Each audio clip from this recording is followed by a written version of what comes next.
Bueno, muchísimas gracias. Eh, Agradezco mucho a los organizadores de este evento a haberme invitado. Creo que es una iniciativa muy bonita tratar de dar a conocer eh, qué es esta patología, qué es el SINGAP y qué les pasa y qué están sufriendo las familias que tienen hijos diagnosticados con esta enfermedad. También es bueno escuchar y aprender qué están haciendo en diferentes partes del mundo. Me encantaron las dos charlas anteriores, agradezco mucho por ellas. Y creo que van a servir para que las personas y el equipo médico que está escuchando esta charla pueda aprender y tener en cuenta este diagnóstico y que cada vez aumente el diagnóstico y podamos conocer más acerca de la patología. Entonces yo les voy a hablar sobre la experiencia diagnóstica del grupo en que trabajo en la ciudad de Medellín. Eh, no tengo ningún conflicto de interés sobre este tema y vamos a hablar un poquito, vamos a hacer una introducción sobre las epilepsias en Latinoamérica y cómo está el panorama en Colombia. Vamos a hablar del modelo de atención que tenemos en el grupo y de la experiencia diagnóstica con algunas encefalopatías.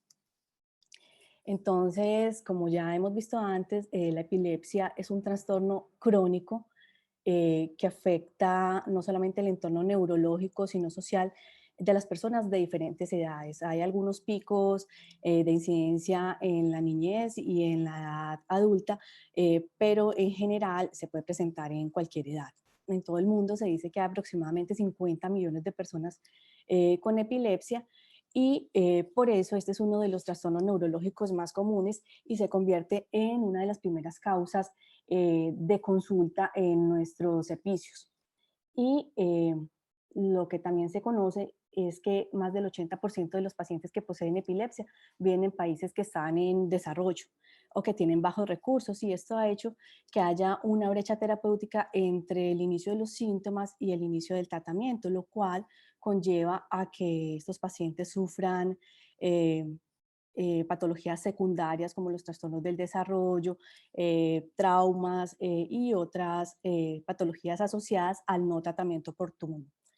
Y se dice que si los pacientes se diagnosticaran a tiempo y recibieran tratamiento adecuado, podrían estar libres de crisis si eh, podemos mejorar la educación médica y el diagnóstico oportuno. También se sabe que las personas que padecen epilepsia pueden tener un riesgo prematuro, de muerte prematura más alta que, la enfermedad, que las otras enfermedades y que la población general. Y también las encefalopatías epilépticas están asociadas con muerte súbita en los niños. Entonces es algo que debemos diagnosticar para tenerlo en cuenta y educar a las familias. Tres cuartas partes de los pacientes que tienen epilepsia vienen en países que tienen bajos o medianos ingresos y no alcanzan a recibir tratamiento.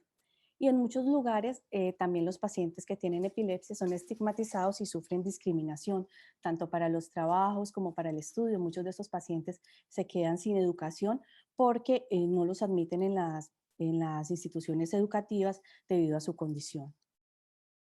¿Cómo estamos en Latinoamérica? Sí.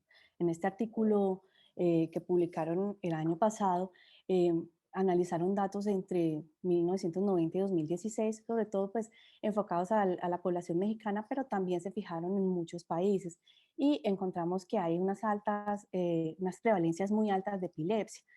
Y lo que se ha visto es que cada vez disminuyen lo que llamábamos antes epilepsias idiopáticas, que eran aquellas que no se encontraba una causa, y empiezan a surgir diagnósticos más exactos, sobre todo empieza a abrirse campo las epilepsias metabólicas y las epilepsias genéticas. Pero, sin embargo, persiste una brecha terapéutica amplia. La brecha terapéutica es el tiempo que pasa entre que empiezan los síntomas y se hace el diagnóstico y se inicia el tratamiento. Esto hace 10 años era más de 5 años y en muchos países no ha disminuido todavía. ¿Cómo estamos en Colombia? ¿Qué es lo que vemos en general? Que hay una atención fragmentada. Los pacientes, de acuerdo a su afiliación al sistema de salud, son vistos en diferentes instituciones y no logran llevar un tratamiento adecuado porque se fragmenta, se vuelve a iniciar y se repiten exámenes innecesarios porque no hay una buena oportunidad para las citas. En realidad, aunque ha mejorado la cantidad de neurólogos infantiles en el país, todavía hacen falta y están centralizados en las ciudades grandes, pero las áreas periféricas todavía son muy pocos los profesionales que están prestando atención a los niños. Se pierde tiempo en pruebas, en muchas partes no hay un control de calidad adecuado sobre las pruebas diagnósticas, eh, tenemos tratamientos muy divergentes, generalmente las hospitalizaciones son prevenibles, muchos niños hacen estados epilépticos porque no se les entrega o porque no tienen acceso a la medicación a tiempo, la mayoría de los ingresos a unidad de cuidado intensivo serían prevenibles. Muchos pacientes con epilepsia están desescolarizados, sufren discapacidad, desempleo y todas estas consecuencias llevan a un alto costo para el sistema de salud. Eh, lo que vemos es que hay mucha desigualdad en las regiones. Las personas que viven en la ciudad tienen mayor acceso y las personas que viven en la periferia se quedan varios años sin ser diagnosticados. ¿Qué pasa en las enfermedades metabólicas, cierto? Las enfermedades metabólicas son un importante diagnóstico diferencial en los niños que tienen encefalopatía epiléptica o que tienen epilepsias que han sido resistentes al tratamiento. Cuando decimos que una epilepsia es resistente o refractaria, cuando se ha tratado adecuadamente con 2 medicamentos dados en la dosis adecuada, con la durante un tiempo mayor de 3 meses y que a pesar de eso los pacientes siguen con crisis. Se dice que más o menos el 40 al 60% de las enfermedades metabólicas puede tener crisis convulsivas asociadas y puede ser uno de los principales síntomas. Y hay alto desconocimiento sobre este tema, sobre las enfermedades metabólicas y las enfermedades neurogenéticas. Por eso se llega a diagnósticos muy tardíos. ¿Qué pasa con las encefalopatías epilépticas? ¿Cierto? No siempre empiezan con convulsiones. Muchas veces lo primero que vemos es un retardo en el desarrollo puede presentarse años antes de que empiecen las crisis. Entonces uno se puede hacer la pregunta, la alteración cognitiva y comportamental que tienen los pacientes con encefalopatías epilépticas es secundario a que tienen actividad epileptiforme o es secundario a la enfermedad como tal. Más o menos algo de lo que le preguntaban ahora Andrés, la agresividad es por el SYNGAP como tal o es secundaria a que no, todavía existe la pregunta y entonces también nos cuestionamos, ¿será una encefalopatía del desarrollo? ¿O será que una cosa lleva a lo otro? Y seguimos cuestionándolo, no sabemos, estamos como en el dilema que fue primero, si fue el huevo o la gallina. Lo que sí sabemos es que los pacientes con encefalopatías epilépticas pueden ingresar por presentar desórdenes del espectro autista o pueden ingresar por presentar epilepsia. Entonces, yo la recomendación que siempre hago es que los niños que tienen trastornos del espectro autista, los niños que vienen con retardo del desarrollo y compromiso del lenguaje, siempre se les debe realizar un electroencefalograma porque allí podemos encontrar varias cosas interesantes, cómo están los ritmos de fondo, cómo están los grafoelementos del sueño, cómo está su nivel de alertamiento y esto nos puede llevar a pensar que algo está pasando y muchas veces, como mencionaban anteriormente, las familias ni siquiera se dan cuenta que los pacientes están teniendo crisis, sobre todo en las ausencias porque son muy cortas, porque como los niños tienen altos niveles de actividad, muchas veces no los están mirando todo el tiempo y piensan que un cese momentáneo de la actividad puede ser algo normal. Entonces, ¿cómo estábamos antes?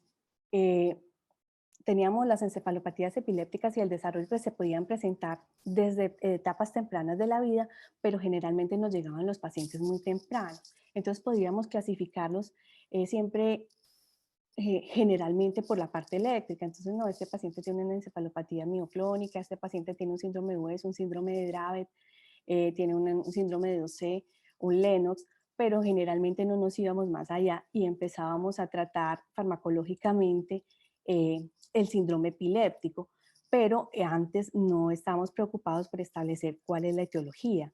Ahora con el surgimiento del diagnóstico molecular y con la posibilidad de caracterizar y llegar a diagnósticos profundos, sabemos que eh, las encefalopatías epilépticas son unas patologías de un amplio espectro y que pueden tener diversas manifestaciones. Entonces, el patrón eléctrico solo es una de ellas, es uno de los componentes, pero debemos pensar cuáles son los otros, el comportamiento autístico, los trastornos del aprendizaje, los trastornos del lenguaje, y pensar que tienen un amplio espectro de manifestaciones que pueden ir desde epilepsias benignas, crisis febriles, hasta encefalopatías epilépticas con un gran compromiso del desarrollo. Entonces, esto nos ha llevado a estudiar eh, y a pensar en hacer un abordaje integral de estas encefalopatías del desarrollo. El- Generalmente, si uno piensa, o sea, los sistemas de salud siempre se fijan en el costo, ¿cierto? Eh, y básicamente el costo de tratar a estos pacientes pudiese ser mejor si pensamos en crear centros de experticia donde hayan personas que manejen todos los aspectos que necesitan estos pacientes y se aborde de una manera multidisciplinaria, y esto lleva a que los costos en el tratamiento se disminuyan considerablemente. Hay estudios que muestran que tener un paciente hospitalizado una vez en un año es equivalente a lo que costaría tener un programa integral para 2 pacientes con epilepsia durante todo el año. Entonces, una sola hospitalización pudiese tratarse todo un año de manera muy integral un paciente. Entonces, sería un costo vital. ¿Cómo estamos en Colombia? Desde el 2009 ya se incluyó la epilepsia y las enfermedades huérfanas como una lista de enfermedades de alto costo para el sistema de seguridad social. Esto ha hecho que sean más visibles y que se creen leyes que protegen a las personas que poseen epilepsia y que poseen enfermedad huérfana. Ya tenemos la ley 1414 de 2010, que es la ley de las personas con epilepsia, que los protege para que ellos reciban a tiempo su medicación, para que no se les cambien las marcas, para que tengan oportunidades laborales. Y tenemos la ley de las enfermedades huérfanas, la 1392 de 2010, donde estos pacientes que antes se les retardaba todo el diagnóstico y el tratamiento, pues han sido protegidos y han sido visibilizados y tienen mayor acceso a los programas de salud y a los programas diagnósticos. Ahora también tenemos que hacer un reporte obligatorio al Ministerio de Salud, que se llama el CIVIGILA, donde se hace el reporte de cada niño diagnosticado con enfermedad huérfana para que pueda ser tenido en cuenta y pueda recibir el tratamiento adecuado. Y se está apoyando y desarrollando los centros de experticia donde se han entrenado personas en diferentes áreas para brindar una atención integral a los pacientes con dichas patologías. Entonces, ¿por qué crear un modelo de atención integral en pacientes pediátricos y adultos con enfermedades neurometabólicas, cierto?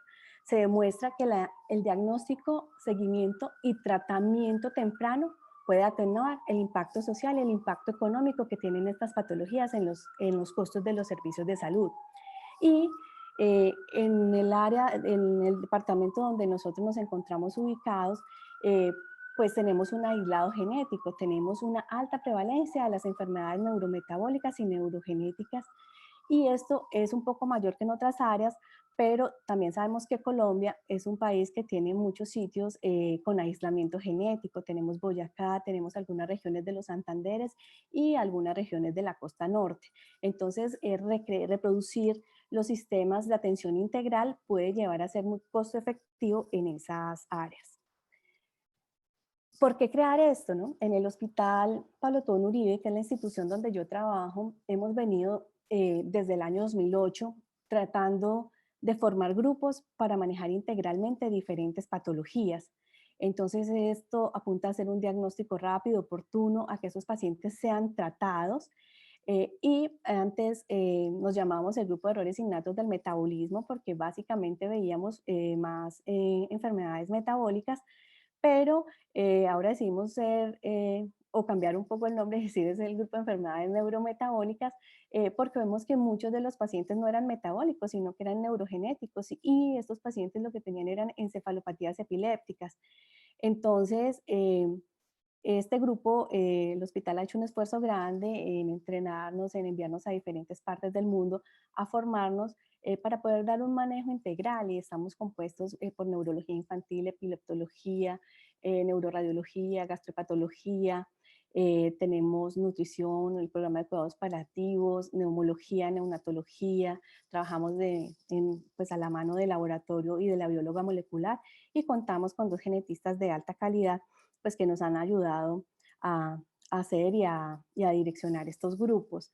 Y además de eso, nos hemos extendido al área de adultos porque resulta que muchos de estos niños ya están llegando a ser adultos y los adultos no tenían conocimiento sobre cómo es el tratamiento de las enfermedades metabólicas. Entonces, creo que el hospital ha hecho un esfuerzo grande para, para que esta población tenga una atención de alta calidad.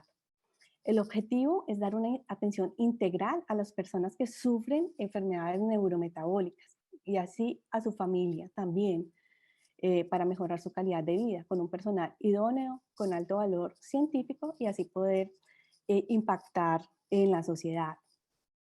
También queremos mejorar la calidad de vida, disminuir las complicaciones de estos pacientes, disminuir los ingresos a unidad de cuidado intensivo, que estos pacientes puedan tener buena oportunidad de citas y tener continuidad y accesibilidad a las consultas. Se evita también un costo innecesario en duplicidad de exámenes y también hacemos investigación e identificación de cuáles son los factores de riesgo de gravedad, cuáles son los factores de descompensaciones en estos pacientes. Entonces, ¿cómo clasificamos nosotros los pacientes dentro del grupo? Tenemos pacientes con enfermedades metabólicas, neurogenéticas, neuromusculares, epilepsias refractarias y desórdenes del desarrollo. Los pacientes pueden entrar al modelo de atención por cualquiera de estas causas. Y finalmente un paciente puede ser remitido con sospecha de una enfermedad metabólica y terminar siendo un desorden del desarrollo o una encefalopatía epiléptica. ¿Cómo es la ruta de atención para el ingreso de pacientes a este modelo de atención?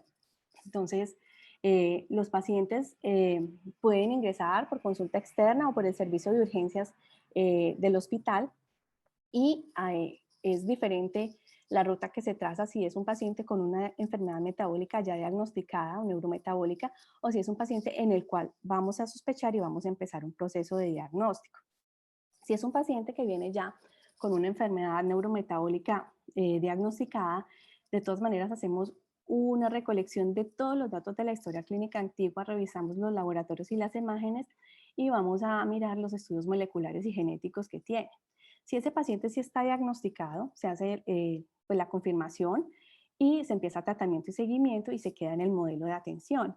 Si es un paciente que no está diagnosticado, ese paciente lo discutimos en el grupo de errores innatos del metabolismo, se le hacen los estudios moleculares para confirmar o descartar y si lo descartamos, lo podemos redireccionar a su IPS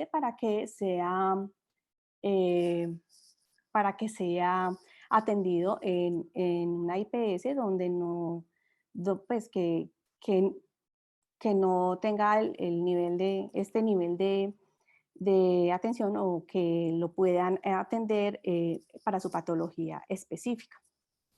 Si ya es si es un paciente que solamente tenemos sospecha, que todavía no está diagnosticado, igual elaboramos una historia clínica completa, ordenamos los estudios que sean necesarios, entre ellas los estudios moleculares, y después sigue la misma ruta de diagnóstico. Si se diagnostica, pues ingresa al modelo y sigue el tratamiento con nosotros, y si no, se envía a su IPS para que sea tratado en su red. Eh, Siempre las consultas de ingreso al modelo son consultas en grupos, son consultas transdisciplinarias, donde por lo menos hay 2 o 3 especialidades, pero tenemos algunos pacientes que requieren por la complejidad de su patología, por la complejidad del diagnóstico, que estén presentes hasta 6 especialidades al mismo tiempo.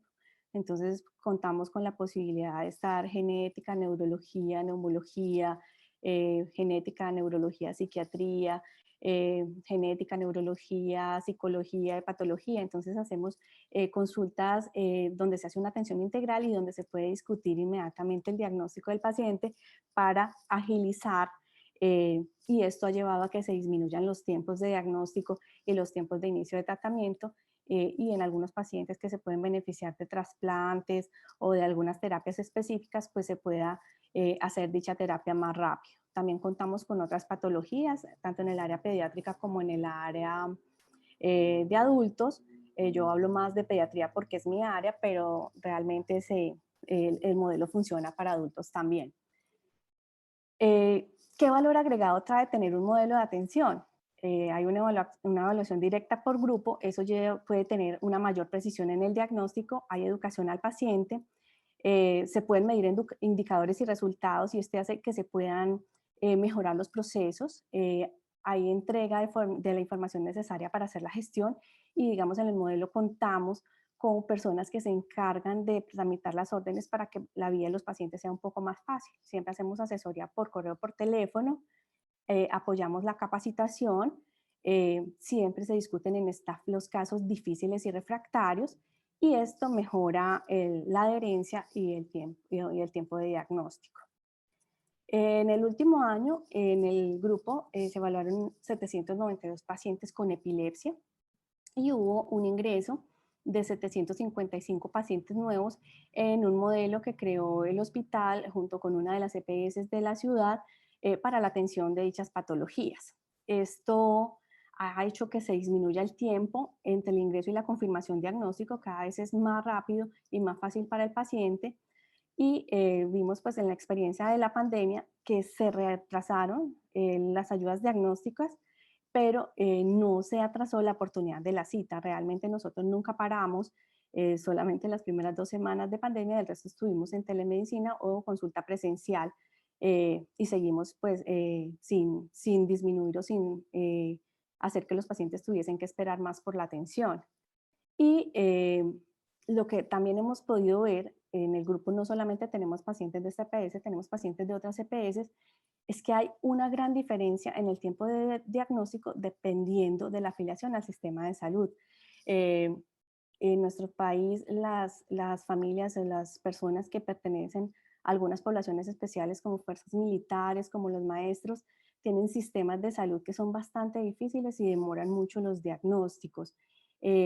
Cada vez esto ha mejorado, sin embargo, continuamos con muchas dificultades y las personas que tienen EPS del régimen subsidiado, pues a veces nos toca repetir mucho las órdenes o ayudar en trámites para la gestión para que puedan llegar a tener un diagnóstico, pero en este tiempo puede pasar más de un año. Entonces, acá vemos que las encefalopatías epilépticas pueden tener fenotipos variables y las principales que vemos son asociadas a canales de sodio, a canales iónicos o no asociadas a canales iónicos. En el grupo de enfermedades neurometabólicas tenemos diagnosticados pacientes de las dos. Entonces, es muy bonito ver que contamos eh, estas son pues las asociadas a los canales de sodio y estas son las que no son a los canales de iónicos y estas son las que no son asociadas a canales iónicos donde están SYNGAP eh, ya incluida.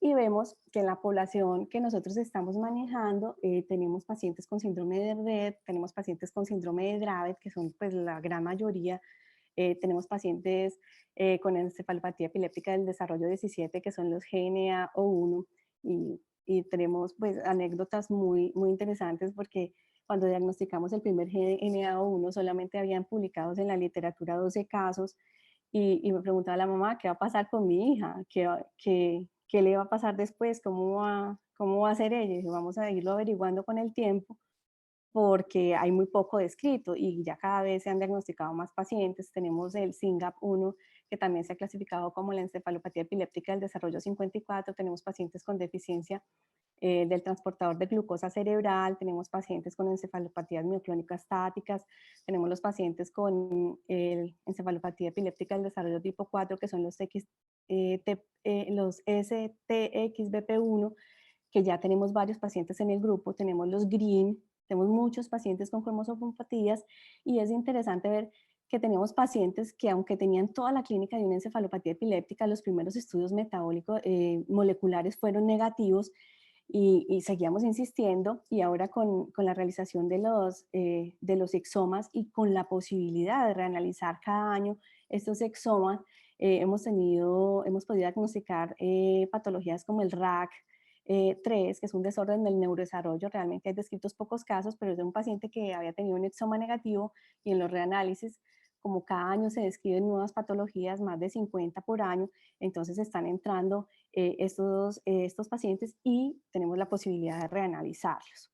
Este es el grupo de enfermedades neurometabólicas del Hospital Pablo Tobón Uribe, pues no están todos en la foto, pero a ellos un agradecimiento pues especial por que le ponen el corazón y el pecho a todo, porque no ha sido fácil, no es fácil en un sistema donde lo que más importa es el costo, tratar de dar un tratamiento integral al paciente, pero creo que el hospital y todas estas personas han hecho un esfuerzo grande para asumir este reto y bueno, vamos trabajando y creo que hemos crecido. Y esto es lo que tenía para contarles el día de hoy. Muchas gracias por su atención y ese es mi correo si me quieren contactar, si tienen algún caso, pues con mucho gusto les puedo colaborar. Si hay preguntas. Sí, yo quería, primero, muchas gracias por la presentación y me ha encantado tu Centro para el Manejo Integral de estos pacientes que es tan necesario. Yo sé que Andrés también tiene algunas preguntas, pero quería hacerte una que puso Marcela en el chat y quería ampliarla. Ella nos pregunta cómo cambia el pronóstico para un bebé que es diagnosticado a tiempo. Y yo quería añadir cómo cambia además si ese bebé le podemos ofrecer acceso a estos servicios integrales o no. Qué gran diferencia tenemos en ese niño que tiene diagnóstico y cuidado y si no. Sí, yo pienso que un diagnóstico temprano y acertado sí mejora mucho la calidad. No sé el diagnóstico final a dónde pueda llegar a cambiar, pero pienso que el conocimiento de la familia, el entrenamiento y un acompañamiento oportuno y de calidad sí puede mejorar el desarrollo de ese paciente y sí puede mejorar que tengan acceso temprano, que el paciente no se complique y no llegue a estatus epiléptico, que la mamá sepa cómo yugular unas crisis en la caso, que tenga acceso a preguntarle a su médico rápidamente y que encuentre respuesta. Eso puede cambiar. Entonces yo pienso que impacta positivamente. Tener un diagnóstico puede que no cambie el manejo, pero sí alivia el alma, ¿cierto? Como Qué que bueno. yo sé el nombre de lo que tiene mi hijo, ya como que sé qué voy a hacer y voy a aterrizar. Entonces, yo pienso que aunque no cambie el manejo o el desenlace final, sí puede mejorar mucho la calidad de vida de la familia. Si la familia está entrenada, si la familia conoce la patología, se va a dar cuenta tempranamente de las descompensaciones y lo vamos a poder trabajar más rápido y a veces evitarnos una hospitalización, una complicación, una neumonía. Podemos evitar mucho costo, además que las mamás y los papás se vuelven unos grandes terapeutas. Entonces, tenemos papás entrenados que no necesitan tanto de utilizar otros recursos del sistema de salud. Pienso que los modelos de atención integral pueden mejorar mucho, mucho la calidad de vida. Además, si tú vives en un área distante, que te vean todos tus profesionales el mismo día y te den un Sí, concepto, es algo que puede ayudar muchísimo, ¿cierto? Si me toca ir hoy al oftalmólogo, pasado mañana, donde el gastroenterólogo, en 2 meses, donde el nefrólogo, pues se va a perder mucho tiempo y se pueden complicar y dilatar los tratamientos. Entonces, la experiencia que hemos tenido ha sido muy bonita, las familias están contentas y pienso que se sienten apoyados y se sienten importantes y creo que también el hospital ha hecho un gran esfuerzo en formar y traer gente para que estos pacientes tengan el mejor manejo posible. Andrés. Voy con permiso tuyo, Ana, a hacer un par de preguntas, pues hacer una observación para adicionarle a lo que tú decías de cómo el diagnóstico es una respuesta y en alguna medida, digamos, como una sensación de busqué, hice todo. Yo en mi comunicación con muchas familias, digamos que más allá de eso y precisamente la razón de ser de nuestra reunión, sobre todo la segunda mitad, con muchos expositores que son, digamos, científicos ahondando en este conocimiento, y como Ana conoce muy bien con respecto al mundo del diabetes y otras condiciones, estamos buscando al futuro, ¿cierto? Al futuro en donde podemos avanzar ya en terapias que tengan un impacto mucho más significativo. Entonces, conocer aún más tempranamente es, digamos, yo sé que puede ser un poquito inusual ponerlo de esta manera, pero es ponerse primeros en la fila también para el momento en el que la investigación avanza y en el momento en el que la oportunidad se da. Para mí el diagnóstico temprano, como tú dices, es de integrar todo eso y de tener un entendimiento, pero también de anticipar qué va a suceder a 5 o 10 años visto en oportunidad de manejo. Entonces, si en ese es el momento en el que estamos haciendo, es un poco diferente. Yo te tenía una pregunta muy corta. Claro que sí. Con respecto a la aproximación diagnóstica que tienen ustedes en Medellín, ¿ustedes tienen un panel genético o cómo toman la decisión de cuál es el enfoque diagnóstico antes de llegar al exoma, que es un proceso mucho más dispendioso? Sí, nosotros hacemos generalmente la consulta inicial, pues de acuerdo al compromiso del paciente, la hacemos genética, neurología o genética, hepatología, pues de acuerdo al compromiso que tenga el paciente. Y se toma la decisión por clínica, pues si es un paciente con una epilepsia que te sugiere mucho una encefalopatía epiléptica, probablemente pues pedíamos el gen exacto, o si son convulsiones con fiebre, pues pedíamos solamente el de Dravet, eh, y no nos vamos a hacer un exoma, pero si es una clínica que no es muy clara, o si ya muchas veces nos llegan con varios estudios no concluyentes, entonces ya sí tenemos que avanzar a un exoma, ¿cierto? Eh, Hemos tenido experiencias muy bonitas, digamos, una de las patologías más complejas que me parece son los trastornos congénitos de la glicosilación. Y en el último año pudimos diagnosticar 6 casos y son bonitos, pero lo que me gusta es que hemos podido hacer diagnósticos en menos de 3, 4 meses y preparar muy bien a esas familias y que estén pendientes de los desencadenantes y que estén pendientes cuando hacen falla hepática y ellos hacen unas convulsiones muy, muy refractarias que no responden bien a algunos medicamentos, entonces uno tiene que estar muy pendiente. eh, y creo que eso, que ya o sea, hacemos ya no exomas como tal, sino exomas dirigidos o pedimos el gen específico.